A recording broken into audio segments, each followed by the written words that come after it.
Heidi, Part 16. That night at supper the child sat quietly, hardly touching her food, except a little roll. Talking with the tutor next morning, Miss Mayer told him about Heidi.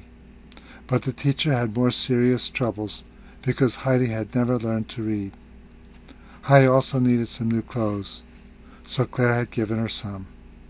Miss Mayer was just arranging the child's clothes when she suddenly returned. "Heidi," she said loudly, "why do I find a big pile of bread in your wardrobe?" Then calling to Ned, she ordered her to remove the bread. "No, don't.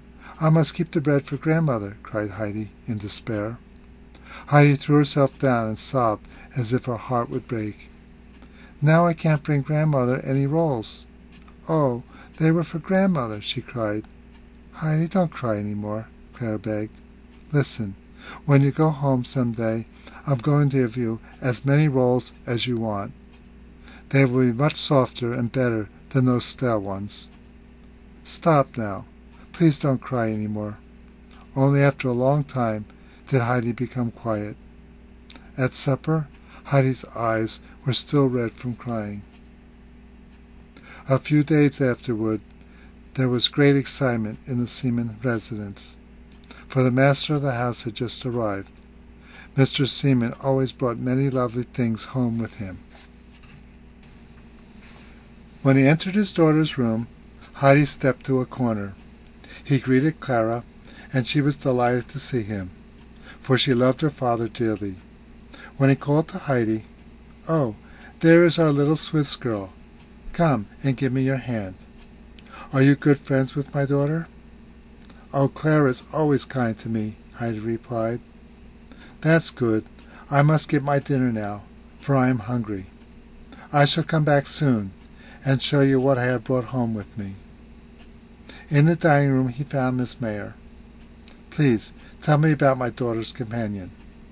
She pointed out to him that her education had been neglected. But Mr. Seaman, unfortunately, did not get his answer about the child's character. At last Mr. Seaman got up, saying, "Excuse me, I must go over to Clara now."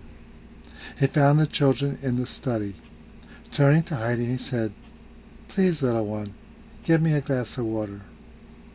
When Heidi had gone, he sat down near Clara, holding her hand. "Tell me, Clara," he asked. "Please tell me about Heidi."